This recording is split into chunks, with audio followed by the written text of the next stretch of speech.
অনুভূতি শব্দকথায় আপনাদের স্বাগতম। আমার নিঃশব্দের ঘোর পর্ব ৪৮ প্রথম অংশ। মেঘলা সন্ধ্যা ধীরে ধীরে নেমে এসেছে ধরণীর বুকে, যেন আকাশ তার সমস্ত আলো গুটিয়ে নিয়ে নরম ধূসর এক চাদর মেলে দিয়েছে শহরের ওপর। রোজগারের মতো সারাদিনের ক্লান্ত সূর্য আজ আর বিদায়ের রং ছড়ায়নি, নিঃশব্দে হারিয়ে গেছে ঘন মেঘের আড়ালে। কোনো আভা নেই, কোনো সোনালি রেখা নেই, শুধু একটানা মলিন অথচ অদ্ভুত মায়াবী আবহ তৈরি করেছে। দূরের আকাশে কালচে নীল মেঘগুলো স্তরে স্তরে জমে উঠেছে, যেন কোনো জমাট বাঁধা অভিমান। আর এই অভিমানের মাঝে এক হালকা বাতাস বয়ে যাচ্ছে, শীতল, ভেজা আর একরাশ অচেনা গন্ধ নিয়ে। সেই বাতাসে ভেসে আসে ভেজা মাটির গন্ধ, কংক্রিটের শহরের মাঝেও যা হৃদয়কে ছুঁয়ে যায় অদৃশ্য কোমলতায়। উঁচু অট্টালিকার কাছে কাছে প্রতিফলিত হচ্ছে সেই মেঘলা আকাশের নিস্তব্ধতা। কোথাও কোনো তাড়াহুড়ো নেই, নেই দিনের কোলাহল। সবকিছু যেন ধীর হয়ে এসেছে, থমকে গেছে এই সন্ধ্যার নিঃশ্বাসে। দূরে কোথাও হালকা বিদ্যুতের ঝলকানি, আকাশের বুক চিরে এক মুহূর্তের জন্য আলোর রেখা এঁকে যাচ্ছে, তারপর আবার সবকিছু ডুবে যায় ধূসর অন্ধকারে। বৃষ্টির ফোঁটাগুলো এখনও ঝুলছে গাছের পাতায় পাতায়। শহরের কোলাহল যেন একটু একটু করে নিঃশব্দে গুটিয়ে নিচ্ছে নিজেকে। যেন ভালোবাসা আর অভিমানের মাঝামাঝি কোথাও দাঁড়িয়ে থাকা এক মুহূর্ত, যেখানে সবকিছু বলা হয় না, কিন্তু সবকিছু অনুভব করা যায়। ঢাকা শহরের রাস্তাগুলো আজ যেন অন্য এক ছন্দে বেঁচে আছে। সারাদিনের অবিরাম বৃষ্টি শহরের চেনা কোলাহলটাকে ধুয়ে মুছে কোথায় যেন সরিয়ে দিয়েছে। ভেজা অ্যাসফ্যাল্টের ওপর স্ট্রিট লাইটের হলুদ আলো পড়ে ঝিকিমিকি করছে। মনে হচ্ছে রাস্তা যেন নিজেই এক টুকরো আমার নিঃশব্দের ঘোর পর্ব ৪৮ প্রথম অংশ। মেঘলা সন্ধ্যা ধীরে ধীরে নেমে এসেছে ধরণীর বুকে, যেন আকাশ তার সমস্ত আলো গুটিয়ে নিয়ে নরম ধূসর এক চাদর মেলে দিয়েছে শহরের ওপর। রোজগারের মতো সারাদিনের ক্লান্ত সূর্য আজ আর বিদায়ের রং ছড়ায়নি, নিঃশব্দে হারিয়ে গেছে ঘন মেঘের আড়ালে। কোনো আভা নেই, কোনো সোনালি রেখা নেই, শুধু একটানা মলিন অথচ অদ্ভুত মায়াবী আবহ তৈরি করেছে। দূরের আকাশে কালচে নীল মেঘগুলো স্তরে স্তরে জমে উঠেছে, যেন কোনো জমাট বাঁধা অভিমান। আর এই অভিমানের মাঝে এক হালকা বাতাস বয়ে যাচ্ছে, শীতল, ভেজা আর একরাশ অচেনা গন্ধ নিয়ে। সেই বাতাসে ভেসে আসে ভেজা মাটির গন্ধ, কংক্রিটের শহরের মাঝেও যা হৃদয়কে ছুঁয়ে যায় অদৃশ্য কোমলতায়। উঁচু অট্টালিকার কাছে কাছে প্রতিফলিত হচ্ছে সেই মেঘলা আকাশের নিস্তব্ধতা। কোথাও কোনো তাড়াহুড়ো নেই, নেই দিনের কোলাহল। সবকিছু যেন ধীর হয়ে এসেছে, থমকে গেছে এই সন্ধ্যার নিঃশ্বাসে। দূরে কোথাও হালকা বিদ্যুতের ঝলকানি, আকাশের বুক চিরে এক মুহূর্তের জন্য আলোর রেখা এঁকে যাচ্ছে, তারপর আবার সবকিছু ডুবে যায় ধূসর অন্ধকারে। বৃষ্টির ফোঁটাগুলো এখনও ঝুলছে গাছের পাতায় পাতায়। শহরের কোলাহল যেন একটু একটু করে নিঃশব্দে গুটিয়ে নিচ্ছে নিজেকে। যেন ভালোবাসা আর অভিমানের মাঝামাঝি কোথাও দাঁড়িয়ে থাকা এক মুহূর্ত, যেখানে সবকিছু বলা হয় না, কিন্তু সবকিছু অনুভব করা যায়। ঢাকা শহরের রাস্তাগুলো আজ যেন অন্য এক ছন্দে বেঁচে আছে। সারাদিনের অবিরাম বৃষ্টি শহরের চেনা কোলাহলটাকে ধুয়ে মুছে কোথায় যেন সরিয়ে দিয়েছে। ভেজা অ্যাসফ্যাল্টের ওপর স্ট্রিট লাইটের হলুদ আলো পড়ে ঝিকিমিকি করছে। মনে হচ্ছে রাস্তা যেন নিজেই এক টুকরো ভেজা আয়না, যেখানে আকাশের ধূসরতা আর শহরের নিঃশব্দতা একসাথে মিশে গেছে। এই নিস্তব্ধ স্যাঁতসেঁতে সন্ধ্যার বুক চিরে তীব্র গতিতে ছুটে চলছে কায়ানের কালো রেঞ্জ রোভার। গাড়িটার হেডলাইট অন্ধকারকে কেটে এগিয়ে যাচ্ছে, যেন কোনো অজানা গন্তব্যের দিকে তার অদম্য তাড়া। আর তার অনেকটা পেছনে, একটুখানি দূরত্ব বজায় রেখে ধীরে অথচ স্থির গতিতে অনুসরণ করে চলেছে নীলের পুরনো গাড়ি। দুটো গাড়ির মাঝখানে যেন শুধু দূরত্বই নয়, জমে আছে অগণিত প্রশ্ন, অস্বস্তি আর অপ্রকাশিত উত্তেজনা। গাড়ি চলতে চলতেই নীল একবার রাস্তায়, একবার হিদিয়ার মুখের দিকে তাকালো। তার চোখে স্পষ্ট বিস্ময়, ভ্রু কুঁচকে আছে, ঠোঁটের কোণে জমে আছে অজস্র প্রশ্ন।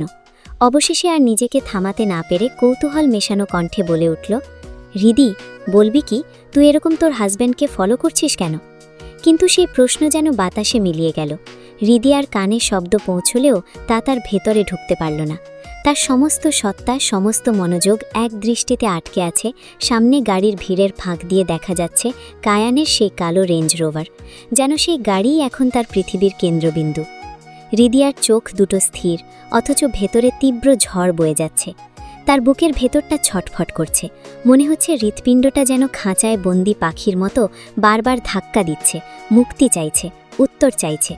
তার মনের ভেতর একটাই চিন্তা বারবার ঘুরপাক খাচ্ছে। আজ সে দেখবেই কায়ান কোথায় যাচ্ছে, কার কাছে যাচ্ছে, কেন যাচ্ছে। এই অজানা সত্যের প্রতি এক অদ্ভুত টান তাকে টেনে নিয়ে চলেছে, আর সেই টানের সাথে মিশে আছে এক অজানা ভয়। হঠাৎ করেই তার বুকটা মোচড় দিয়ে উঠল। যদি যদি কায়ান সত্যিই কোনো মেয়ের কাছে যায়? এই একটা চিন্তাই যেন তার ভেতরটা ছিন্ন বিচ্ছিন্ন করে দিল। মনে হলো কেউ যেন বুকের ভেতর ধারালো কিছু বসিয়ে দিয়েছে। শ্বাস নিতে কষ্ট হচ্ছে, চোখের কোণে জমে উঠছে অদৃশ্য জ্বালা। রিদিয়া জানে না সে কি দেখতে চলেছে, কিন্তু তার হৃদয় যেন আগেই ভেঙে যাওয়ার প্রস্তুতি নিয়ে ফেলেছে। আর গাড়ির কাচের ওপারে ভেজা শহরটা নিঃশব্দ সাক্ষী হয়ে শুধু তাকিয়ে আছে এই অস্থির দহন ভরা মুহূর্তের দিকে। নীল কিছুক্ষণ রিদিয়ার দিকে তাকিয়ে রইল। তার চেহারার অস্বাভাবিক গম্ভীরতা, চোখের সেই স্থির দৃষ্টি তাকে আরও কৌতূহলী করে তুলছিল। অবশেষে সে আবারও প্রশ্ন করল, কণ্ঠে হালকা অস্বস্তি মিশে, কি হলো, বলছিস না কেন? কিছু বলবি কি? প্রশ্নটা এবার যেন একটু জোরেই এসে আঘাত করল রিদিয়ার ভেতরে। সে চমকে উঠল, যেন গভীর কোনো চিন্তার ভেতর ডুবেছিল, আর হঠাৎ করেই কেউ তাকে টেনে তুলেছে বাস্তবে। কিছুক্ষণ সে চুপ করে রইল। তার চোখ এখনও সামনে গাড়ির দিকেই আটকে আছে, ঠোঁট শুকিয়ে গেছে, গলাটা যেন ভারী হয়ে আছে। তারপর হঠাৎ করেই একটু তোতলানো কণ্ঠে বলে উঠল, হ্যাঁ হ্যাঁ, আমি নিজেও জানি না ঠিক, শুধু এটুকু জানি আমার ওনাকে পিছু করতে হবে। এই কথাগুলো খুব ছোট হলেও তার ভেতরে লুকিয়ে আছে এক অদ্ভুত অস্বস্তি, এক অজানা টান। সে নিজেও জানে না কেন যাচ্ছে। কোনো যুক্তি নেই, কোনো পরিকল্পনা নেই, শুধু একটা অনুভূতি যা তাকে ঠেলে নিয়ে যাচ্ছে সামনে। নীল আর কোনো কথা বাড়াল না। তার চোখে প্রশ্ন এখনও জেগে আছে, কিন্তু সে বুঝে গেছে এই মুহূর্তে রিদিয়াকে থামানো যাবে না, বোঝানোও যাবে না। গাড়িটা তাই নিঃশব্দে এগিয়ে চলল ভেজা শহরের বুক চিরে। হেডলাইটের আলো কুয়াশা মেশানো বাতাসে কেটে কেটে পথ তৈরি করছে, কিন্তু তারা কেউই খেয়াল করল না তাদের এই যাত্রা শুধুমাত্র তাদের নয়। কিছুটা দূরে একই গতিতে, একই ছন্দে একটা কালো রঙের ইউএসভিও তাদের অনুসরণ করছে। গাড়ির কাঁচ গাঢ়, ভেতরের মুখগুলো স্পষ্ট বোঝা যাচ্ছে না, তবুও ভেতরে যে উত্তেজনা আর হিসেবি নীরবতা জমে আছে তা যেন বাতাসেও টের পাওয়া যায়। ইউএসবির ভেতরে বসে থাকা দুজন বিদেশি লোকের মধ্যে একজন কানে ফোন চেপে রেখেছে। তার চোখ সামনে নীলের গাড়ি, সবকিছুই যেন তাদের নজরে। সে নিচু স্বরে স্পষ্ট ভঙ্গিতে বলল, ম্যাম, মনে হচ্ছে কায়ান ডেমির আরসলানের ওয়াইফ তাকেই ফলো করছে। আমাদের কি এই মুহূর্তে কোনো স্টেপ নেওয়া ঠিক হবে? এক মুহূর্ত নীরবতা, তারপর ওপাশ থেকে ভেসে এলো এক মহিলা কণ্ঠ, গর্জে বলে উঠল, who the hell are you? সাহস কি করে হয় আমার ডিসিশনে আঙ্গুল তোলার? Just follow her and kill her. আমার মেয়েটা আমাদের ছেড়ে গেছে, 1 মাস পার হতে পারল না, তার মধ্যে কায়ান আমাদের ছেড়ে আমার মেয়েকে ভুলে কি করে বিয়ে করল? আমার মেয়ে যখন এই পৃথিবীতে নেই, তবে কায়ানের বউও থাকবে না। কথাগুলো যেন ছুরি হয়ে কেটে গেল লোকটার কান। সে সাথে সাথে সোজা হয়ে বসল, ঘয়ে ভয় মিশে গেল। সরি ম্যাম, আমরা আপনার কথা মতোই করছি, আর ট্রাকও কিছুক্ষণের মধ্যে এই ওয়েতে চলে আসবে। ওপাশে আবার নীরবতা, তারপর আবারও হুমকি সূচক স্বরে শেষ নির্দেশ ধীম কণ্ঠে ভেসে এলো, ওদের গন্তব্যে পৌঁছানোর আগেই যেন কাজ হয়ে যায়, নইলে তোমাদের গন্তব্য কবরস্থান হবে। কল কেটে গেল। ইউএসবির ভেতরে এক মুহূর্তে ভারী নীরবতা নেমে এলো, আর ড্রাইভিং করা ব্যক্তির হাত স্টিয়ারিংয়ে আরও শক্ত হয়ে উঠল। উচ্চ অট্টালিকার সেই বিলাসবহুল ফ্লোরের লবিটা যেন এক অদ্ভুত স্থিরতায় মোড়ানো। বাইরে মেঘলা আকাশের আলো কাচের দেওয়াল ভেদ করে ভেতরে পড়ছে, হালকা ধূসর আভা ছড়িয়ে দিচ্ছে চারপাশে।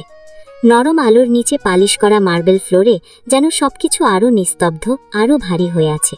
লবির এক কোণে আধুনিক ডিজাইনের সোফায় বসে আছে নিকোলাই আর আইদিন। সামনে রাখা কাঁচের টেবিলের ওপর দুটো কফির কাপ থেকে গরম ধোঁয়া ধীরে ধীরে উপরে উঠছে। এই ধোঁয়া তাদের কথোপকথনের ফাঁকে ফাঁকে নিঃশব্দে মিলিয়ে যাচ্ছে। দুজনেই নিজেদের ব্যক্তিগত আলোচনায় ডুবেছিল। আইদিন কিছু একটা বলছিল, নিকোলাই মন দিয়ে শুনছিল, মাঝে মাঝে ঠোঁটের কোণে হালকা হাসিও ফুটে উঠছিল। ঠিক তখনই নিকোলাইয়ের ফোনটা কেঁপে উঠল, স্ক্রিনে ভেসে উঠল নামটা।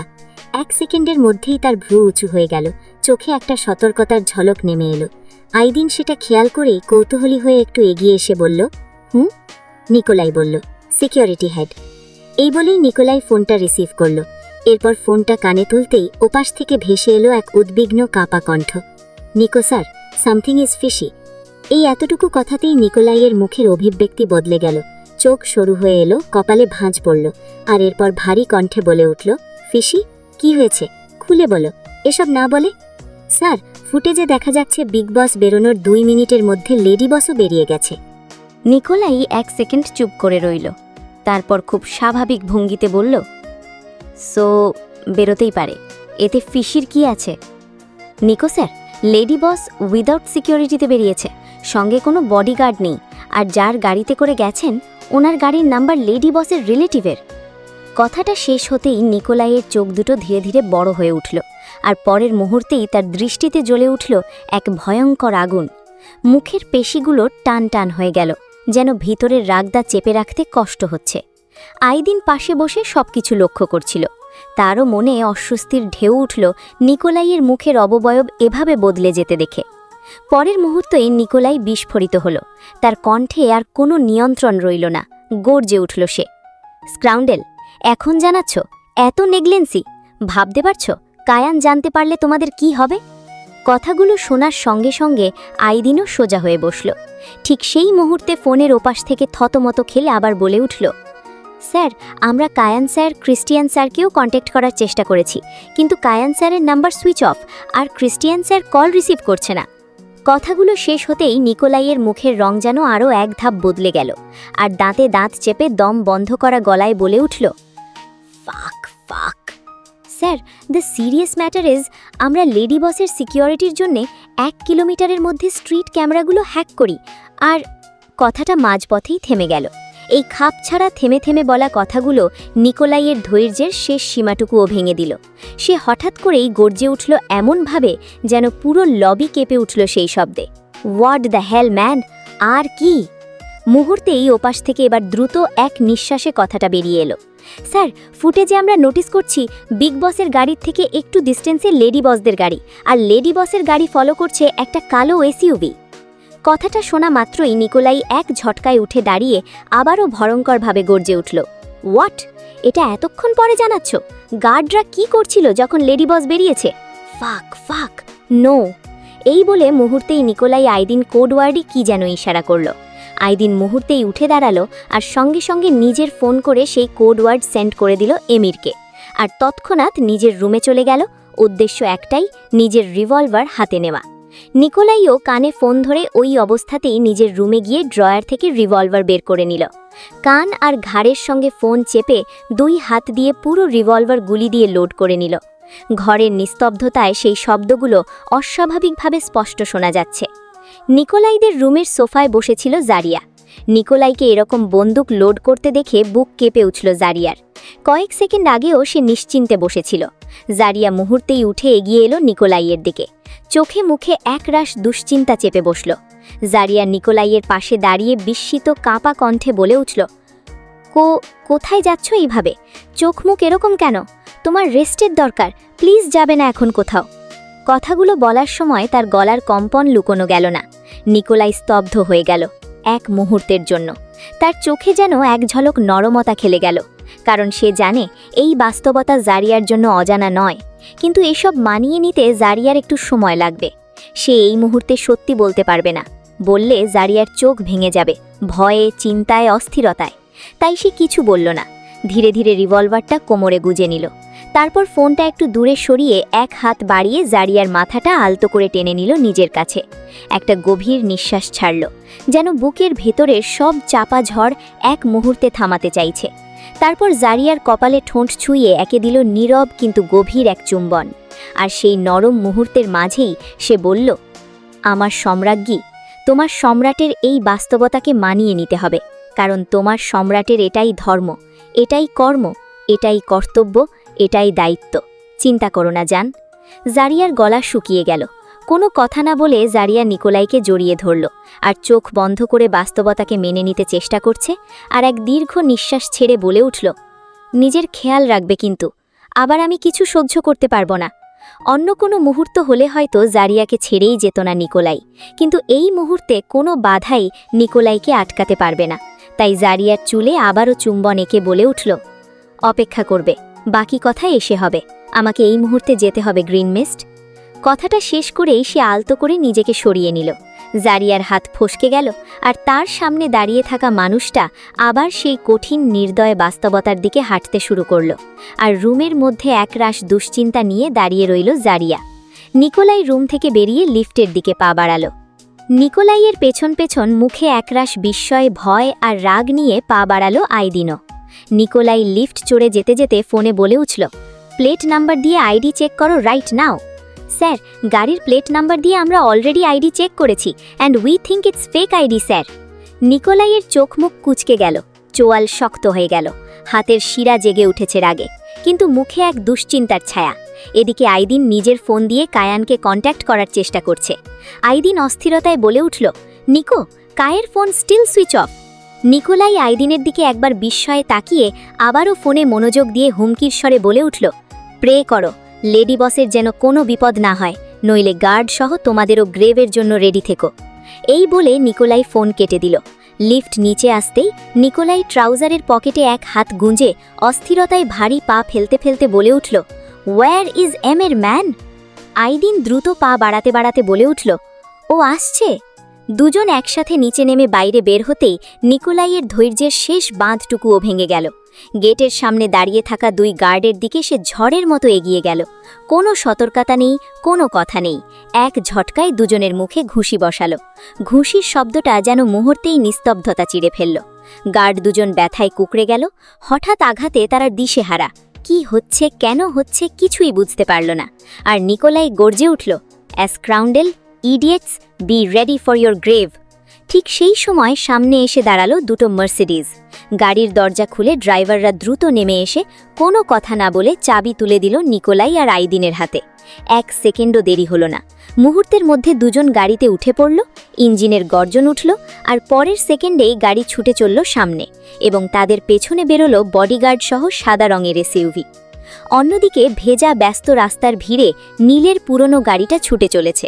তার একটু দূরেই ছায়ার মতো পিছু নিয়েছে একটা বিশাল ট্রাক। ট্রাকটা ধীরে ধীরে গতি মেলাচ্ছে, আবার কমাচ্ছে, বারবার সুযোগ খুঁজছে, কিন্তু রাস্তার ভিড়, অন্য গাড়ির চাপ সবকিছু মিলিয়ে সেই সুযোগটা এখনও তৈরি হচ্ছে না। গাড়ির ভিতরে বসে থাকা নীল আর রিদিয়া তারা কিছুই জানে না। পেছনে কি ঝড় তৈরি হচ্ছে, কি ভয়ঙ্কর ছক আঁকা হচ্ছে, তার কোনো আভাসও নেই। আর সেই ট্রাকের ঠিক পেছনেই নীরবে এগিয়ে চলেছে কালো এসইউভি, যার ভিতরে বসেই বোনা হচ্ছে এই ষড়যন্ত্রের প্রতিটা সুতো। গাড়ির ভিতরে প্যাসেঞ্জার সিটে বসা লোকটা কানে ফোন চেপে ঠান্ডা গলায় বলল, নায়লা ম্যাডাম, এই ট্রাক সুযোগ পেলেই গাড়ি ঠুকে দেবে। ওপাশ থেকে নায়লা বেগম চিৎকার করে বলে উঠল, গাড়িটা একদম গুড়িয়ে দেবে, যেন কোনো চিহ্ন পর্যন্ত না থাকে। এইদিকে এই ভয়ঙ্কর ষড়যন্ত্রের বীজ বোনা হচ্ছে। আর ঠিক সেই সময় অন্য প্রান্তের সমূহের সঙ্গে পাল্লা দিয়ে ছুটছেন নিকোলাই আর আইদিনের মার্সিডিজ। হেডলাইট কেটে দিচ্ছে ভেজা রাস্তার বুক, চাকার ঘর্ষণে উড়ে যাচ্ছে জমে থাকা পানি। নিকোলাইয়ের কানে রয়েছে ইয়ারপিস, চোখ দুটো তীক্ষ্ণ হয়ে আছে, আর হাত দুটো স্টিয়ারিং শক্ত করে চেপে আছে। তার পাশেই অন্য গাড়িতে আইদিন, একইভাবে কান পেতে আছে প্রতিটা শব্দের দিকে। তিনজন, নিকোলাই, আইদিন আর এমির, একই কল লাইনে যুক্ত, অথচ একজনের কোনো চিহ্ন নেই চোখে। হঠাৎই নিকোলাইয়ের ধৈর্য ভেঙে গেল। রাগ আর অস্থিরতা মিশে তার কণ্ঠ গর্জে উঠল, Emir, where the hell are you? কয়েক সেকেন্ড শুধু বাতাসের শব্দ, তারপর বাতাসের সঙ্গে ভেসে এলো এমিরের বিদ্রুপে মোড়া হাসি। জাস্ট 20 মিনিট ওয়েট করো নিকো ব্রো, আইদিন ব্রো, আমি 2 মিনিটে তোমাদের ক্রস করে যাব।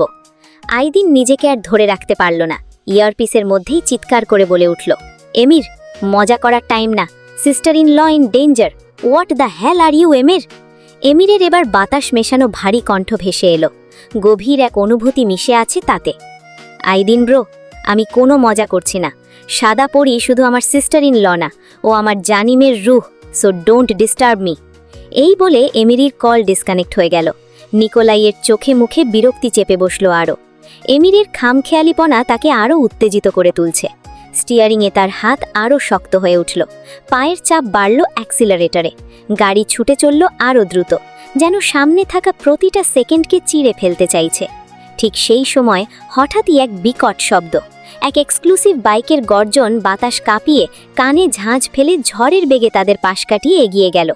সবকিছু এত দ্রুত ঘটল যেন চোখের পলকেও ধরা যায় না, কিন্তু তবুও এক ঝলকে চিনতে তাদের একটুও ভুল হলো না যে তাদের পাশ কাটিয়ে এমির চলে গেল। কালো বাইকের ওপর ঝুঁকে থাকা সেই পরিচিত অবয়ব, গতি আর দুঃসাহস মিশে একাকার হয়ে গেছে, যেন সে শুধু রাস্তা পার করছে না, সে সময়কেই পেছনে ফেলে দিচ্ছে। আইদিন ঠোঁটের কোণে বাঁকা হাসি হেসে বলে উঠল, ইডিয়েট। কালো এসইউভি গাড়িটা তার গতিতে চলছিল। ঠিক সেই মুহূর্তে তাদের পাশ কাটিয়ে গতিবেগ কমিয়ে সামনে চলতে থাকে এমিনের বাইক। প্রথমে একবার পাশে, তারপর সামনে, আবার হঠাৎ করে বাইক স্লো হয়ে এসে গাড়ির একেবারে গা ঘেঁষে চলতে লাগলো সে। বাইকের ইঞ্জিনের গর্জন আর তার অদ্ভুত খেলায় এসইউভি ড্রাইভার পুরোপুরি ছন্দ হারিয়ে ফেলল। স্টিয়ারিং কাঁপছে, গাড়ির গতি কখনো বাড়ছে কখনো কমছে। গাড়ির ভিতরে বসা দুজনের মুখেই বিরক্তি আর অস্থিরতার ছাপ স্পষ্ট হয়ে উঠল। শেষমেশ প্যাসেঞ্জার সিটে বসা লোকটা আর সহ্য করতে পারল না। হঠাৎ করে কাঁচ নামিয়ে রাগে ফেটে পড়া কণ্ঠে চিৎকার করে উঠল, asshole, get out of the way. Emir এক হাত দিয়ে হেলমেটের কাঁচ সরিয়ে হাত নাড়িয়ে দুষ্টু ভঙ্গিতে বলে উঠল, হাই বেবি। লোকটা হতবম্ব হয়ে যায়। হেলমেটের কারণে এমিরের মুখ দেখা যাচ্ছে না। লোকটা দাঁতে দাঁত চেপে রাগে কিছু বলতে যাবে, কিন্তু তার আগেই এমির বাইক চালাতে চালাতে নিজের কোমর থেকে বন্দুকটা বের করে কোনো সময় নষ্ট না করে লোকটার কপাল বরাবর তাক করে ট্রিগার টানতে এমির বিদ্রূপ হাসিতে হেসে চিৎকার করে বলে উঠল, বুম, বাই বাই বেবি, তোমার রাস্তা পুরো ক্লিয়ার নরকে যাওয়ার জন্যে। টাটা বেবি, এনজয় ইয়র হেল। শব্দটা যেন পুরো রাস্তায় প্রতিধ্বনিত হলো। লোকটার কপাল বেয়ে ধীরে ধীরে নেমে এলো রক্তের ধারা। চোখ উল্টে গেল, শরীর নিস্তেজ হয়ে সিটে হেলে পড়ল। সবকিছু যেন এক নিমিষে শেষ। ড্রাইভিং সিটে বসা মানুষটা মুহূর্তেই জমে গেল ভয়। হাত কাঁপছে, শ্বাস এলোমেলো। তবুও মরিয়া হয়ে পাশের সিট থেকে নিজের বন্দুক তুলতে গেল, কিন্তু আবারও সেই ক্ষীণ তীক্ষ্ণ শব্দ। দ্বিতীয় গুলিটার লক্ষ্যভেদ করতেই লোকটা চিৎকার করে উঠল। তার বাহু থেকে রক্ত ছিটকে বেরিয়ে এলো। ব্যথায় স্টিয়ারিং ছেড়ে দিতে দিতে কোনো মতে গাড়িটাকে পাশে নিয়ে গিয়ে থামিয়ে দিল। চারপাশে এক মুহূর্তের জন্য যেন সময় থমকে দাঁড়ালো। এমির শুধু একবার বাঁকা হেসে তাকালো, তারপর ঠান্ডা মাথায় এসইউভি এর টায়ারের দিক ঘুরে আর একটা গুলি ছুড়ে দিল। টায়ার ফেটে যাওয়ার কর্কশ শব্দে এসইউভিটা একদম নিস্তেজ হয়ে পড়ল। সবকিছু শেষ করে এমির আবার গতি বাড়িয়ে দিল। বাইকটা ঝড়ের মতো সামনে ছুটে গেল, আলো আঁধারি কেটে। ঠিক সেই সময় আইদিন আর নিকোলায়ের মার্সিডিজ গাড়ি দুটো সেই কালো এসইউভিকে অতিক্রম করে এগিয়ে গেল। আর কয়েক সেকেন্ডের মধ্যেই ওই কালো গাড়ির পেছনে এসে দাঁড়ালো বডিগার্ডদের সাদা এসইউভি। গাড়ির দরজা খুলে নেমে আসা ছায়াগুলো ঠান্ডা চোখে ঘিরে ফেলল সেই থেমে যাওয়া কালো গাড়িটাকে। কায়ানের গাড়ি নীরব বিচ্ছিন্ন গতিতে ছুটে চলেছে ভেজা শহরের রাস্তায়। কাঁচে লেগে থাকা বৃষ্টির ফোঁটাগুলো হেডলাইটের আলোয় ঝাপসা হয়ে ছড়িয়ে পড়ছে, আর সেই আলো ছায়ার খেলায় কায়ানের চোখ দুটো আরও কঠিন, আরও গম্ভীর হয়ে উঠছে অন্য এক কারণে। গাড়ির ভেতরে এক অদ্ভুত নীরবতা, শুধু ইঞ্জিনের মৃদু গর্জন আর তার নিজের ভারী শ্বাসের শব্দ। ঠিক সেই সময় পকেট থেকে ফোনটা বের করে স্ক্রিনে তাকাতেই বিরক্তিতে কপাল কুঁচকে গেল তার। ফোনের চার্জ সম্পূর্ণ শেষ। দাঁত চেপে নিচু গলায় বলে উঠল, শেট। কারণ ক্রিস্টিয়ান তাকে ফোন করে জানিয়েছিল মার্সেলোর পাঠানো একজন চামচা ডাক্তার সেজে এসে এলিফকে একটা টেস্ট করানোর নাম করে কিডন্যাপ করতে চেয়েছিল। কিন্তু ক্রিস্টিয়ানের সন্দেহ হওয়ায় মার্সেলোর এই ষড়যন্ত্র সম্পূর্ণ হয়নি, আর এলিফও ভয়ে কান্নাকাটি করছে, সে কায়ানকে দেখতে চাইছে। এইসব ভাবতে ভাবতেই কায়ান গাড়ির মধ্যেই ফোনটা চার্জে বসিয়ে দিল। কিন্তু তার অজান্তেই ঠিক সেই মুহূর্তে আর একটা গল্প একই রাস্তায় এগিয়ে চলেছে, তারই পেছনে, তারই ছায়া ধরে। সে জানেও না তার পেছনে তার বউও একই পথ ধরেছে। ওদিকে রিদিয়াও জানে না সে নীলের গাড়িতে কায়ানের চিন্তা নিয়ে বসে আছে, কিন্তু তাদের গাড়ির পেছনে যে এক বড়সড় ঝড় বয়ে যাচ্ছে তার কোনো আভাসও নেই। সেই ট্রাকে বসা ড্রাইভার আর কোনো রেসপন্স পাচ্ছে না পেছন থেকে, তাই সে নিজে ঠিক করল এবার একটু এগিয়ে রিদিয়াদের গাড়িটা উড়িয়ে দেবে। কিন্তু সেই মুহূর্তেই তার সামনে এসে পড়ল একটা মার্সিডিজ। কয়েক সেকেন্ডের মধ্যে আরেকটা মার্সিডিজ পাশে চলে এলো, আর ঠিক সেই মুহূর্তে ডান পাশ দিয়ে ঝড়ের মতো ভেসে উঠল এমিরের বাইক। 3 দিক থেকে ঘিরে ফেলেছে তাকে। ড্রাইভার ক্ষিপ্ত হয়ে হর্ন বাজাতে লাগলো একের পর এক। কর্কশ শব্দে রাস্তা কেঁপে উঠছে, কিন্তু যেন কেউ শুনছেই না। তার রাগে শরীর কাঁপছে, মনে হচ্ছে এই গাড়িগুলোকে সবার আগে গুড়িয়ে দিক, তারপর টার্গেটের দিকে যাবে। কিন্তু পারছে না। এই 2 মার্সিডিজ আর সেই বাইক একবার সামনে, একবার পাশে, আবার পেছনে এভাবে ঘুরে বেড়াচ্ছে যে সে কোনো ফাঁকই পাচ্ছে না। এই টানটান খালায় কখন যে সামনে থাকা নীলদের গাড়িটা চোখের আড়ালে চলে গেছে সে নিজেই বুঝতে পারেনি।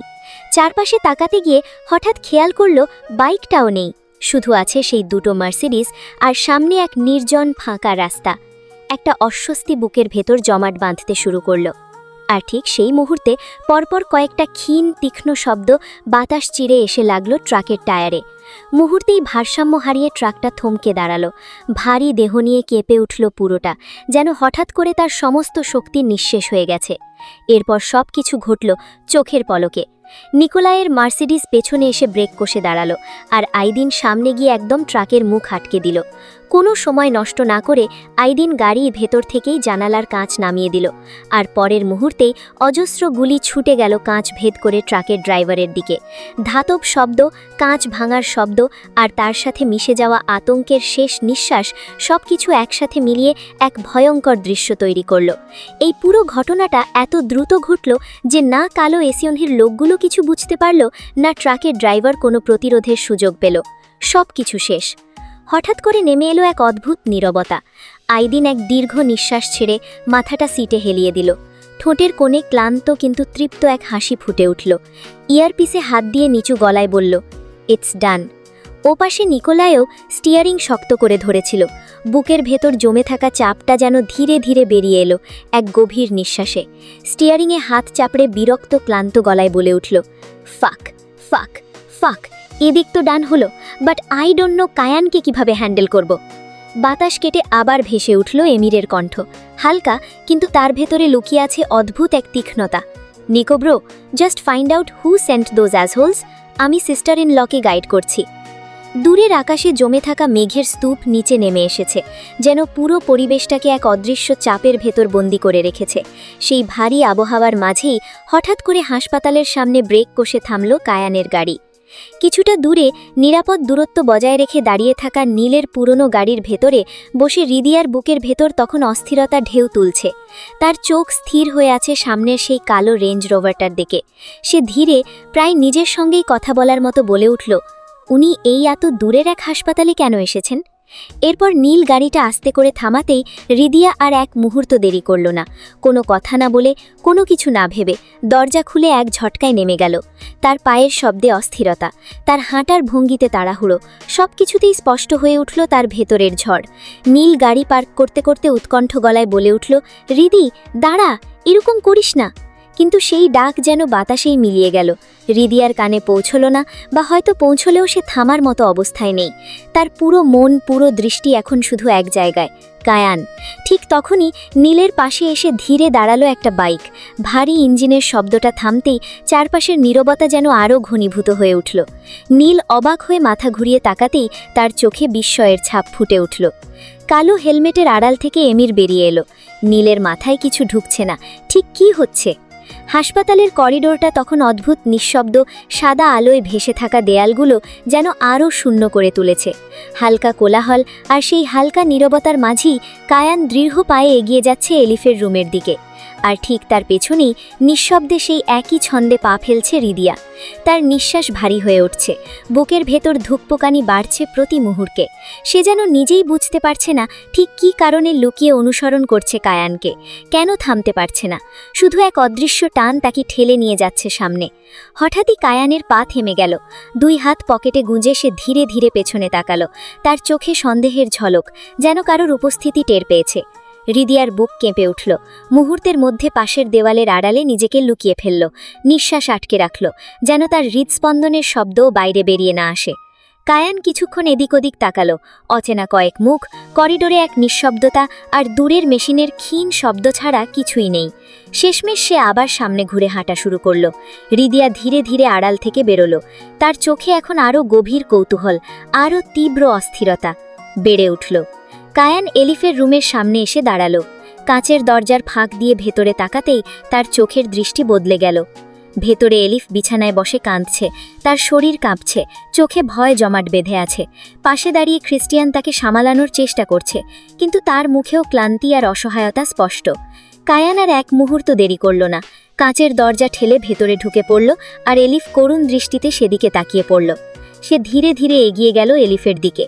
কায়ানকে দেখতেই ক্রিস্টিয়ান একটা দীর্ঘ নিঃশ্বাস ছাড়ল, আর সে চুপচাপ সরে দাঁড়ালো কাছে। এলিফের চোখে পানি ভরে উঠল আরও। কায়ানকে দেখেই সে কাঁপা কণ্ঠে বলে উঠল, ব্রাদার, ওই লোকটা আমায় আবার নরকে নিয়ে যেতে এসেছিল। এই কাতরতা ক্রিস্টিয়ান আর সহ্য করতে পারল না। সে মুখ ঘুরিয়ে নিঃশব্দে বেরিয়ে গেল রুম থেকে। এই ভাঙা অস্থির অবস্থা আর দেখতে পারছিল না। কায়ান একদম স্থির হয়ে দাঁড়িয়ে রইল কিছুক্ষণ। তার চোখে এক ঝলক অন্ধকার নেমে এলো, কিন্তু সে চেপে রাখল। খুব ধীরে সে হাত বাড়িয়ে এলিফের মাথায় রাখল। আঙুলগুলো আলতো করে চুলে বুলিয়ে দিতে লাগলো। এক আশ্বাস ভরা নির্ভরতার স্পর্শ। আর নিচু কণ্ঠে বলে উঠল, আমি থাকতে তোমাকে আর কেউ ওই নরকে টেনে নিয়ে যেতে পারবে না বোন। অন্যদিকে করিডোরের লম্বা সাদা পথটা যেন আজ রিদিয়ার অস্বাভাবিকভাবে ভারী লাগছিল। ঠিক সেই পথেই দ্রুত পায়ে এগিয়ে আসছিল রিদিয়া। এই সময়ই রুম থেকে বেরিয়ে আসতেই ক্রিস্টিয়ানের চোখ পড়ল তার উপর। প্রথমে সে যেন বিশ্বাসই করতে পারল না। চোখ কুঁচকে আবার তাকালো, যেন নিজেকে নিশ্চিত করতে চাইছে। কিন্তু পরের মুহূর্তেই তার বুকের ভেতর ধক করে উঠল। এই আগুন ভরা রিদিয়ার দৃষ্টি, এই তীব্র উপস্থিতি দেখতেই হাত পা ঠান্ডা হয়ে আসলো ক্রিস্টিয়ানের। রিদিয়া তার পাশ কাটিয়ে যাওয়ার সময় এমন এক রুদ্র দৃষ্টি ছুড়ে দিল, যেন সেই এক চাহনিতেই চারপাশের সব কিছু ছারখার হয়ে যেতে পারে। সেই দৃষ্টির তীব্রতায় ক্রিস্টিয়ান অনিচ্ছাকৃতভাবেই কেঁপে উঠল। তাড়াহুড়ো করে সামনে গিয়ে পথ আটকাল সে, গলায় স্পষ্ট কাঁপন নিয়ে বলে উঠল, ma'am please wait, ma'am please. কিন্তু এই মুহূর্তে রিদিয়াকে থামানোর মতো শক্তি কারও নেই। তার ভেতরের ঝড় এতটাই প্রবল যে কোনো বাধাই তাকে আটকে রাখতে পারবে না। সে থামল ঠিকই, কিন্তু সেই থামার ভেতরেও ছিল বিস্ফোরণের পূর্বাভাস। গম্ভীর, ঠান্ডা, অথচ কাঁপন ধরানো কণ্ঠে বলল, সামনে থেকে সরে যাও এই মুহূর্তে। ক্রিস্টিয়ান এক পাও সরল না, বরং আরও অস্থির হয়ে পড়ল। তার গলায় অনুরোধ, সতর্কতা আর চাপা ভয় একসাথে মিশে গেল। ম্যাম প্লিজ বোঝার চেষ্টা করুন, আপনি এখানে স্যার জানলে বাজে সিচুয়েশন ক্রিয়েট হবে। এই কথাটাই যেন রিদিয়ার বুকের ভেতর আগুনে ঘি ঢেলে দিল। তার বুকের যন্ত্রণা মুহূর্তে কয়েক গুণ বেড়ে গেল। চোখে এক ঝলক কষ্টের ছায়া এসে মিলিয়ে গেল বিদ্রুপের আগুনে। ঠোঁটের কোণে বাঁকা তীক্ষ্ণ এক হাসি ফুটে উঠল, যে হাসির মধ্যে ছিল অপমান, ব্যথা আর অসহ্য ক্ষোভ। কি এমন লোকাচ্ছে তোমার স্যার, যে আমি জানলে সমস্যা হবে? এই প্রশ্নের উত্তর যেন ক্রিস্টিয়ানের কাছে নেই। তার ঠোঁট নড়ল, কিন্তু শব্দ বের হলো না। সে শুধু স্থির হয়ে দাঁড়িয়ে রইল, অসহায় আর দ্বিধাগ্রস্তভাবে। রিদিয়া আর এক মুহূর্তও দাঁড়ালো না। তাকে পাশ কাটিয়ে এগিয়ে গেল কাঁচের দরজার সামনে। কিন্তু ঠিক দরজার সামনে দাঁড়াতেই তার বুকটা যেন হঠাৎ থেমে গেল। ভেতরের দৃশ্য, কায়ান, তার স্বামী, একজন অপরিচিত রমণীর মাথায় হাত রেখে দাঁড়িয়ে আছে। আর সেই মেয়ে হসপিটালের বেডে বসে মুখ গুজে আছে কায়ানের শার্টে, যেন সেই বুকটাই তার আশ্রয়। মুহূর্তেই রিদিয়ার ভেতরের সব কিছু ভেঙে পড়ল। গত কদিনের নতুন করে নিঃশব্দেই গড়ে ওঠা প্রতিটা বিশ্বাস, প্রতিটা অনুভূতি, প্রতিটা আশা, সব কিছু যেন একসাথে চূর্ণ বিচূর্ণ হয়ে গেল তার চোখের সামনে। চোখের কোণে জমে থাকা জল আর ধরে রাখা গেল না, নিঃশব্দে গড়িয়ে পড়ল। তার বুক ওঠানামা করছে দ্রুত, রাগে, কষ্টে আর আবার নতুন করে ভেঙে যাবার তীব্র যন্ত্রণায়। সে বুঝে উঠতে পারছে না কোনটা বেশি কষ্ট দিচ্ছে, এই দৃশ্যটা নাকি নিজের বিশ্বাস। ধৈর্যের শেষ বাঁধটুকুও ভেঙে গেল। শব্দ করে কাঁচের দরজা খুলে ভেতরে ঢুকে প্রবেশ করল রিদিয়া। সেই শব্দে যেন মুহূর্তেই থেমে গেল সবকিছু। কায়ান আর অ্যালিফ দুজনেই চমকে তাকালো দরজার দিকে। পেছন পেছন ক্রিস্টিয়ানও ভেতরে ঢুকল, তার মুখে স্পষ্ট অশনি সংকেতের ছাপ। কায়ানের চোখ পড়তেই সে যেন মুহূর্তে স্থির হয়ে গেল। তার দৃষ্টি বিস্ময়ে ভরে উঠল। অপ্রস্তুতভাবে এক মুহূর্তও দেরি না করে সে অ্যালিফের থেকে নিজেকে সরিয়ে নিল। তড়িঘড়ি করে পা বাড়ালো রিদিয়ার দিকে। তার সামনে দাঁড়িয়ে তার দুই কাঁধ শক্ত করে ধরে উদ্বিগ্ন কাঁপা কণ্ঠে বলে উঠল, বিবি তুমি এখানে? গার্ড কোথায়? তুমি এখানে কি করে আসলে? কায়ানের প্রশ্নের কোনো জবাব দিল না রিদিয়া, কিন্তু রিদিয়ার দৃষ্টি অ্যালিফের দিকে। কিছুক্ষণ ভালো করে তাকাতেই তার এক মুহূর্ত চিনতে বাকি রইল না। এই মেয়েকেই তো মার্সেলো দেখিয়েছিল, অ্যালিফ, যার সঙ্গে কায়ানের এক লুকোনো সম্পর্ক ছিল। কায়ানের সঙ্গে এই মেয়ের কিছু পিকচারও মার্সেলো রিদিয়াকে দেখিয়েছিল। এই মেয়েই তো কায়ানের জন্য সুইসাইড করতে গিয়ে হসপিটালে অ্যাডমিট ছিল, যাকে কায়ান দেখতে যেত। মার্সেলো তো বলেছিল অ্যালিফের জীবন কায়ান নষ্ট করে দিয়েছে, তবে এত ঘনিষ্ঠভাবে এখনও কিভাবে জড়িয়ে ধরে? তার মানে এদের মধ্যে এখনও সেই লুকোনো সম্পর্কগুলো রয়ে গেছে। তার মানে কি এখনও সব শেষ হয়নি? রিদিয়ার মাথায় যেন হাজারটা প্রশ্ন একসাথে আঘাত করল। চোখ ঝপসা হয়ে এলো, শ্বাস নিতে কষ্ট হচ্ছে। মনে হচ্ছে মাটিটা সরে যাচ্ছে পায়ের নিচ থেকে। সে আর নিতে পারছে না এই সব। আর এই পরিবর্তন কায়ানের চোখে এলো না। কায়ানই সব কিছু লক্ষ্য করছে। বুকের মধ্যে অজানা এক ঝড় বইছে কায়ানের। সেই মুহূর্তে নিজের শরীর থেকে কাপা হাতে এক ঝটকায় কায়ানের হাত সরিয়ে দিল, যেন সেই স্পর্শটাও এখন তার সহ্য হচ্ছে না। এই নিস্তব্ধতাকে চিরে রক্তিম দৃষ্টি এলিফের দিকে ছুঁড়ে কাঁপতে থাকা ঠোঁটে বলে উঠল, এলিফ। কায়ান আর ক্রিস্টিয়ান চমকে উঠল, এমনকি এলিফও, রিদিয়ার মুখে এলিফ নামটা শুনে। কায়ান আর ক্রিস্টিয়ানই এই মেয়ের নাম আজ জেনেছে, তবে রিদিয়া জানল কি করে? সেই মুহূর্তে ওই রুমে এসে পৌঁছল এমির আর নীল। কায়ান কৈলুতুহু নিয়ে রিদিয়ার সামনে গিয়ে আবারও রিদিয়ার কাঁধ ধরে বলে উঠল, বিবি, তুমি ওকে চেনো? এই প্রশ্নই যেন শেষ ধাক্কা হয়ে এলো। রিদিয়া সহ্য করতে পারল না এই সব কিছু। কায়ানের কথাগুলো যেন কানে বাজছে, সব শব্দ যেন দূরে সরে যাচ্ছে রিদিয়ার শরীর কাঁপছে, দৃষ্টি ঝপসা হয়ে আসছে, ভারসাম্য হারিয়ে ফেলছে সে, যেন নিজের ভেতরেই ডুবে যাচ্ছে ধীরে ধীরে। আর পরের মুহূর্তেই কোনো প্রতিরোধ ছাড়াই তার মাথাটা নিঃশব্দে হেলে পড়ল কায়ানের বুকের ওপর। কায়ান যেন এক ঝটকায় সব কিছু হারানোর ভয় পেয়ে গেল। বাস্তবতা ভুলে, সব বাধা ভুলে মুহূর্তেই দু হাতে তাকে জড়িয়ে ধরল নিজের সঙ্গে, শক্ত করে মরিয়া হয়ে, যেন এক মুহূর্ত দেরি হলেই সে হাত ফসকে পড়ে যাবে অন্ধকারে। সেই দৃশ্য চোখে পড়তেই নীল আর নিজেকে সামলাতে পারল না, আতঙ্কে চিৎকার করে সামনে এগিয়ে এলো, রিদি! কিন্তু ঠিক তখনই কায়ানের চোখ উঠল তার দিকে, ভয়ঙ্কর আগুনে ভরা সতর্ক এক দৃষ্টি। সেই দৃষ্টিতে এমন এক কঠোর নিষেধ ছিল যা নীলের পা দুটোকে মাঝপথেই থামিয়ে দিল। সে এগোতে চেয়েও পারল না। এমিরও এগিয়ে এসেছিল সাহায্য করতে, কিন্তু কায়ানের এই অবস্থা দেখে সেও থমকে দাঁড়ালো, কারণ এই মুহূর্তে কায়ান আর স্বাভাবিক নেই। সে যেন একেবারে ভেঙে পড়ার প্রান্তে দাঁড়িয়ে আছে। কায়ান তখন শুধু রিদিয়াকেই আঁকড়ে ধরে আছে পাগলের মতো, অসহায়ভাবে। তার হাত কাঁপছে, নিঃশ্বাস ভারী হয়ে আসছে, বুক দ্রুত ওঠানামা করছে, ঠোঁট কাঁপতে কাঁপতে ভাঙা কণ্ঠে সে বিড়বিড় করে উঠল, বিবি, বিবি, ইসুক, চোখ খোলো। আর এই দৃশ্যের সাক্ষী হয়ে রইল এই রুমে থাকা 4 জন মানুষ, কিন্তু কোনো সাড়া নেই, না আছে নড়াচড়া। এই নিস্তব্ধতা, এই নিথরতা যেন কায়ানের বুকের ভেতরটা চিরে ফেলছে ধীরে ধীরে। হঠাৎ করেই সে যেন নিজের ভেতর থেকে ছিটকে বেরিয়ে এলো, থরথর করে কাঁপতে কাঁপতে চিৎকার করে উঠল, call the doctor right now! তার সেই গর্জনে যেন পুরো ঘর কেঁপে উঠল। এক মুহূর্তও দেরি না করে ক্রিস্টিয়ান আর এমির দৌড়ে বেরিয়ে গেল, আর কায়ান, সে দাঁড়িয়ে আছে মাঝখানে, রিদিয়াকে বুকে জড়িয়ে। তার নিঃশ্বাস যেন ছন্দ হারিয়ে ফেলেছে, বুক দ্রুত ওঠানামা করছে, সারা শরীর অনবরত কাঁপছে। এই প্রথম সে সত্যিকারের ভয় পেয়েছে, কারণ তার বাহুর ভেতর থাকা মেয়েটা তার সব থেকে বড় দুর্বলতা, তার রুহ, তার বিবি। প্রায় ঘণ্টাখানেক কেটে গেছে, বাইরে আকাশ এখনও ঝরছে অবিরাম, যেন মেঘগুলো নিজের ভেতরের ভার নামিয়ে দিচ্ছে। সেই বৃষ্টি ভেজা সন্ধে রাতে হসপিটালের সাদা নির্জন কেবিনে নিথর হয়ে শুয়ে আছে রিদিয়া, হাতে ক্যানুলা চলছে, আর পাশে বসে আছে কায়ান, ভেঙে পড়া এক মানুষ। রিদিয়ার এক হাত নিজের 2 হাতের মুঠোয় নিয়ে বসে আছে সে, আঙুলগুলো শক্ত করে জড়িয়ে রেখেছে, যেন ছেড়ে দিলেই হারিয়ে যাবে সব কিছু। ডক্টর বলে গেছে রিদিয়া কোনো বড়সড় শক পেয়েছে, যা সে সহ্য করতে পারেনি। এর মধ্যে এমির সেই ঘটনাও বলার চেষ্টা করেছে, কিন্তু কায়ানকে যেন রিদিয়ার পাশ থেকে এক মুহূর্তও সরানো যায়নি। বাইরে আবার আকাশ ফেটে পড়েছে ধারার বেগে। বেশ কিছুক্ষণ পর হঠাৎ করেই রিদিয়ার আঙুলে হালকা নড়াচড়া হলো, চোখের পাতা কেঁপে উঠল, ভ্রু কুঁচকে ধীরে ধীরে চোখ খুলতে চেষ্টা করল সে। মাথা ভারী, চারপাশ অস্পষ্ট। এই সামান্য নড়াচড়াতেই কায়ান যেন হটকচিয়ে উঠল, তড়িঘড়ি করে উঠে দাঁড়ালো, তার হাতটা আরও শক্ত করে ধরে কাঁপা কণ্ঠে ডেকে উঠল, বিবি! রিদিয়া ধীরে ধীরে উঠে বসল, চারিদিকে তাকাতেই অবাক হলো, আর পাশে কায়ানকে দেখা মাত্র সেই ঘণ্টাখানেক আগের সব দৃশ্যগুলো চোখের সামনে ভেসে উঠল, আর চোখ দুটো ছলছল করে উঠল। কিন্তু হৃদয়ের এই ভয়ঙ্কর যন্ত্রণায় দাঁতে দাঁত চেপে কায়ানের হাত থেকে নিজের হাত ছাড়িয়ে কায়ানকে দূরে ঠেলে দিল। কায়ান প্রস্তুত ছিল না, পিঠ ঠেকে গেল দেওয়ালে, বিস্ময়ে তাকিয়ে রইল সে। পরের মুহূর্তেই রিদিয়া এক ঝটকায় নিজের হাতের ক্যানুলাটা টেনে খুলে ফেলল, টপ টপ করে রক্ত পড়তে শুরু করল। প্রতিটা ফোঁটা যেন কায়ানের বুকের ভেতর দিয়ে আঘাত করল। তার দৃষ্টি স্থির হয়ে গেল সেই রক্তবিন্দুর দিকে। রিদিয়া বেড থেকে নেমে পড়ল, পা দুটো কাঁপছে, কিন্তু সে থামল না।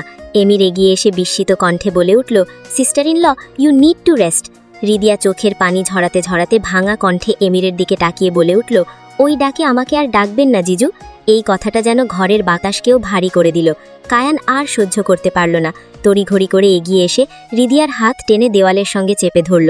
বেডসাইড টেবিল থেকে তুলো নিয়ে তার রক্ত ঝরতে থাকা জায়গায় চেপে ধরল, রক্ত বন্ধ করার চেষ্টা করছে। কণ্ঠে রাগ, দুশ্চিন্তা, অস্থিরতা সব মিলেমিশে এক হয়ে গেছে। আর সেই মুহূর্তে চিৎকার করে বলে উঠল, রুহ, পাগল হয়ে গেছো? এরকম কেন করছো? গার্ড ছাড়া কেন এসেছো? কার কাছ থেকে পারমিশন নিয়েছো? রিদিয়া কায়ানকে ছাড়াতে ছাড়াতে কাতর কণ্ঠে বলে উঠল, রুহ, মনে আছে আপনার? এই নাম মনে আছে? আপনার মুখে একবার এই নাম শোনার জন্য পাগল হয়ে উঠছিলাম, কিন্তু আজ বিষ লাগছে। শেষের কথাটায় যেন কায়ানকে ধাক্কা দিয়ে দিল। রিদিয়া আবারও বলে উঠল, আপনাকে কোনটা জ্বালা দিচ্ছে? আমি গার্ড ছাড়া এসেছি, নাকি এখানে এসে সত্যিটা জেনে গেছি? কোনটা? চোখ নাক থেকে পানি ঝরছে রিদিয়ার, ঠোঁটের কোণে ভেসে উঠছে এক কষ্টচাপা হাসি। সেই হাসি নিয়ে কায়ানের শার্টের কলার ধরে বলে উঠল, আমাকে কেন বিয়ে করেছেন? আপনার জীবনে তো ওই এলিফ নামের মেয়েটা ছিল, তবে আমায় কেন বিয়ে করলেন? আমার জীবনটা এভাবে কেন নষ্ট করলেন? আমার জীবন নরক করার জন্য এই পথ কেন বেছে নিলেন? মেরে দিতে পারতেন একেবারে। কায়ান যেন স্তব্ধ হয়ে গেল, মাথায় কোনো কিছু ঢুকছে না। রিদিয়া কি বলে যাচ্ছে? আর এই মেয়ে এলিফকে কি করে চিনল? মার্সেলোর কোনো নোংরা খেলা না তো? কথাটা মাথায় ঘুরতেই কায়ান দাঁতে দাঁত চেপে ভারী নিঃশ্বাস ছাড়তে ছাড়তে বলে উঠল, তুমি কি করে চিনলে এলিফকে? রিদিয়া আবারও এক হাসি দিয়ে সেই হাসি ভয়ঙ্কর রূপে মিলিয়ে গিয়ে বলে উঠল, হ্যাঁ, পিকচার, আপনার আর আপনার ওই এলিফের। রিদিয়া কথাটা শেষ করতে না পারলেই তার আগেই যেন বজ্রপাতের মতো ফেটে পড়ল কায়ানের কণ্ঠ। বিবি! কায়ান ভয়ঙ্কর চিৎকার করে রিদিয়ার গলে চড় মারার জন্য হাত উঠল। রাগে ক্ষোভে দহন জ্বালায় থরথর করে কাঁপতে থাকা সেই হাত সোজা এগিয়ে গেল রিদিয়ার গালের দিকে, কিন্তু হাতটা বাতাসেই থেমে রইল, যেন ধৈর্যের বাঁধ ভেঙে পড়েছে। কিন্তু সেই হাত রিদিয়ার গালে আর বসল না। কায়ানের চোখ রক্তিম হয়ে বড় বড় হয়ে উঠল। তারপর এক গভীর জ্বালা মেশানো নিঃশ্বাস ফেলে সে হাতটা মুঠো করে নামিয়ে নিল। রিদিয়া স্থির হয়ে তাকিয়ে আছে তার দিকে, চোখে বিস্ময়, ঠোঁটে কষ্ট মেশানো তীক্ষ্ণতা নিয়ে বলে উঠল, কি হলো, থামলেন কেন? মারেন। মুখে অনেক কিছুই বলেছেন এতদিন, কিন্তু কখনো গায়ে হাত তোলেননি তো। তো আজ ওই মেয়ের জন্য এই কাজটাও পূরণ করে নিন। 16 কলা পূর্ণ হয়ে যাক, মিস্টার আর্সেলান। কায়ান রাগে থরথর করে কাঁপছে। রিদিয়া ধাক্কা দিয়ে ওখান থেকে চলে যাওয়ার জন্য পা বাড়ালো আর ভারী কণ্ঠে বলে উঠল, আজ থেকে আমাকে যেন ওই পেন্ট হাউসে থাকার জন্য যেন জোর করা না হয়, ডিভোর্স পেপার যেন রেডি করা থাকে। এই বলে বেরিয়ে যেতে লাগলো। ক্রিস্টিয়ান বোঝানোর জন্য এগিয়ে গেল, ম্যাম প্লিজ আপনি। কিন্তু কে শোনে কার কথা? এমিরও এগিয়ে এলো, অস্থির কণ্ঠে বলে উঠল, সিস্টার ইন ল, শোনো। তবে কোনো দিক তাকালো না। নীল এগিয়ে আসলো বোঝানোর জন্য, কিন্তু উল্টে রিদিয়া নীলের হাত টেনে বলে উঠল, আমাকে আমাদের বাসায় নিয়ে চলো নীল ভাই। এই দৃশ্য যেন কায়ানের ভেতরের শেষ বাঁধটুকুও ভেঙে দিল। এক মুহূর্ত আর সব কিছু নিয়ন্ত্রণের বাইরে চলে গেল। দাঁতের ফাঁক থেকে চাপা গর্জন বেরিয়ে আসছে, চোখে জমে থাকা আগুন যেন চারদিকে ছড়িয়ে পড়ছে। যে হাতটা কিছুক্ষণ আগেই রিদিয়ার গালে পড়ার জন্য উঠেছিল, সেই হাতটাই হঠাৎ শক্ত করে মুঠো হয়ে গেল। তারপর ধাম, দেওয়ালের প্রথম আঘাত, একটার পর একটা আঘাত, যেন নিজের ভেতরের আগুনটাকে ভেঙে চুরমার করে ফেলতে চাইছে। প্রতিটা ঘুষিতে দেওয়ালের সাদা রং লাল হয়ে উঠছে। রক্ত, কায়ানের হাত থেকে ঝরছে রক্ত, আর সেই রক্তের দাগ ছড়িয়ে পড়ছে দেওয়ালের গায়ে, ঠিক যেমন তার ভেতরের যন্ত্রণা ছড়িয়ে পড়ছে নিঃশব্দে। ওদিকে এমির মরিয়া হয়ে রিদিয়াকে থামানোর চেষ্টা করছে, বারবার ডাকছে, কিন্তু রিদিয়া থামছে না। এদিকে ক্রিস্টিয়ান ঝাঁপিয়ে পড়েছে কায়ানকে আটকাতে, কিন্তু কায়ান এখন আর সেই মানুষটা নেই যাকে থামানো যায়। তার শরীরের প্রতিটা পেশি টানটান হয়ে উঠছে, নিঃশ্বাস তীব্র গতিতে ছড়িয়ে পড়ছে, বুক ওঠানামা করছে। চোখে শুধু রাগ নয়, এক পাগলামি মিশে গেছে। সেই সাঘাতটা করার পর সে থামল, হাত মুঠো করে ধরে রাখল, রক্ত টপ টপ করে পড়ছে, কিন্তু সে যেন টেরই পাচ্ছে না। ধীরে, খুব ধীরে মাথা তুলল সে। তীক্ষ্ণ চোয়াল আরও কঠিন হয়ে উঠল। রক্তিম দৃষ্টি নিয়ে ভারী পায়ে এগোতে লাগল হিদিয়ার দিকে। ক্রিস্টিয়ান জানে কায়ানকে থামানো সম্ভব না, তাই পেছন থেকেই চোখ বুজে ক্রিস্টিয়ান ভয়ে এক নিঃশ্বাসে বলে উঠল, স্যার, একটা ঘটনা ঘটে গেছে। আপনার ফোন সুইচ অফ ছিল, তাই আপনাকে জানাতে পারিনি। আইদিন স্যার, নিকো স্যার আর আমিও ফোন রিসিভ করতে পারিনি। ইমির স্যারের থেকে জানতে পেরেছি ম্যাম এখানে আসার সময় ম্যামের গাড়ি ফলো করা হচ্ছিল। হয়তো ম্যামের গাড়ি অ্যাক্সিডেন্ট করানোর প্ল্যান ছিল। Niko sir, Aydin sir, Emir sir না থাকলে হয়তো। কথাটা সম্পূর্ণ করতে পারল না। সময় যেন থেমে গেল। কায়ানের পা থেমে গেল মাঝপথে। শরীরের সমস্ত শক্তি, সমস্ত রাগ এক মুহূর্তে যেন অন্যদিকে মোড় নিল। চোখের ভেতরের আগুন বদলে গেল, সেই আগুনে এখন অন্য কিছু জ্বলছে। কায়ান ছুটে এসে রক্তমাখা হাতে ক্রিস্টিয়ানের গলা চেপে দাঁতে দাঁত পিষে এক হিংস্র পশুর মতো দৃষ্টি ছুঁড়ে এক ভয়ঙ্কর কণ্ঠে বলে উঠল, don't finish that word, don't finish Chris, just খুঁজে বার করো কার কলিজা আমি ছিঁড়ে বার করব। হসপিটালের কাঁচের দরজা ঠেলে যখন কায়ান বেরিয়ে এলো, তখন বাইরের পৃথিবীটা যেন পুরোপুরি বদলে গেছে। আকাশ ভেঙে বৃষ্টি নামছে নির্দয়, নীরবচ্ছিন্ন, ঠিক যেন কারো জমে থাকা কান্না একসাথে ঝরে পড়ছে। এই ভিজে ঝাপসা পৃথিবীর মাঝেই নীলের হাত টেনে সামনে এগিয়ে যাচ্ছে রিদিয়া। তার চুল ভিজে গিয়ে গাল বেয়ে লেপ্টে আছে। চোখের জল আর বৃষ্টির ফোঁটা একসাথে মিশে এমন এক অবস্থা যেখানে বোঝার উপায় নেই কোনটা কোনটা। নীল পেছন থেকে বলে উঠল, রিদি কথা শোনো, আমি আছি তো। কথা সম্পূর্ণ করতে পারল না। হঠাৎ একটা শক্ত ধাক্কা। নীল টলকে সরে গেল আর তার হাত থেকে ছিটকে বেরিয়ে এলো রিদিয়া। নীল তাকাতেই দেখল কায়ান। তার চোখে সেই একই আগুন, কিন্তু তার ভেতরে এখন অন্য এক ঝড় বইছে। সে একবারও রিদিয়ার দিকে না তাকিয়ে ঠান্ডা অথচ হুমকির সুরে নীলকে বলে উঠল, 10 PM, আমি তোমার হাউজের সামনে মিট করব। নাও গেট লস্ট। রিদিয়া এই দেখে রাগে দাঁতে দাঁত পিষে বলে উঠল, এখানে কেন এসেছেন? যান আপনার। বাক্য সম্পূর্ণ করতে পারল না। তার আগেই রিদিয়ার হাত ধরে টেনে নিয়ে গেল দেয়ালের পাশে। তখন রিদিয়ার কায়ানের রক্ত জড়ানো হাত চোখে পড়লে বুক কেঁপে ওঠে। হাত থেকে রক্ত ঝরেই যাচ্ছে, আর সেই রক্ত বৃষ্টির পানি সমেত মিশে যাচ্ছে। সব রাগ, সব অভিমান 1 সেকেন্ডের জন্য থেমে গেল। রিদিয়া মুহূর্তেই কায়ানকে টেনে ঘুরিয়ে দিল আর থমথমে গলায় বলে উঠল, আপনার হাতে রক্ত কেন? ভেতরে চলেন। কিন্তু কায়ান কোনো কথা শুনল না। এক ঝটকায় নিজের শার্ট খুলে স্যান্ডো পরা বুকের মধ্যে রিদিয়াকে কাছে টেনে নিল। রিদিয়া নিজেকে ছাড়াতে চাইল, কিন্তু কায়ান আরও জোরে আঁকড়ে ধরল। এরপর নিজের শার্ট দিয়ে রিদিয়ার হাতের তালু বৃষ্টির পানি সমেত ডলতে লাগল। ভেতরের সব কথা বাদ দিয়ে হাতের দিকে তাকিয়ে ঠান্ডা কণ্ঠে বলে উঠল, গার্ড ছাড়া কেন বেরিয়েছিস? রিদিয়া নিজেকে ছাড়ানোর চেষ্টা করতে করতে বলে উঠল, ভালো করেছি, ছাড়েন আমাকে, আপনি ছোবেন না, আমি আমার বাড়ি যাব। বৃষ্টির উন্মাদনার তলে দাঁড়িয়ে আছে দুজন মানুষ। দিশেহারা কান্নায় রত রিদিয়ার হাত ধরে নিজের বুকের সঙ্গে লাগিয়ে নিল কায়ান। সে পারছে না নিজেকে ঠিক রাখতে। দূরে বৃষ্টির মধ্যে দাঁড়ানো নীলের দিকে একবার তাকিয়ে আবারও রিদিয়ার দিকে তাকিয়ে বলে উঠল, আমাকে জ্বালাতে চাস? একবার চেষ্টা করে দেখ, তার আগে সব কিছু অ্যাশে পরিণত হয়ে যাবে। জ্বালানোর জন্য কিছুই নিজের আশেপাশে পাবি না মিসেস আরসলান। সব কিছু, মানে সব কিছু, ইনক্লুডিং আমাকেও পাবি না। একটু থেমে মাথা নিচু করে আবার বলে উঠল, বিবি, জানিস, তোর চোখে নিজেকে অপরিচিত মনে হওয়াটাই সবচেয়ে বেশি সাফল্য আমার। তবুও বলতে ইচ্ছে হয়, এত কেন অপরিচিত তুই আমার কাছে? নিজে থেকেও কি পরিচিত হওয়া যায় না? রিদিয়া কষ্ট চাপা কণ্ঠে আবার বলে উঠল, ছাড়েন আমাকে, আমি আর পরিচিত হতে চাই না, কারণ আপনি একটা নির্দয় মানুষ, যার ব্যাখ্যা আমার জানা নেই। সব সময় কেন এত ব্যাখ্যা খোঁজার চেষ্টা করিস? আমি পারবো না তোর এই ব্যাখ্যার সংজ্ঞা হতে। পারবেন না যখন বিয়ে কেন করেছেন?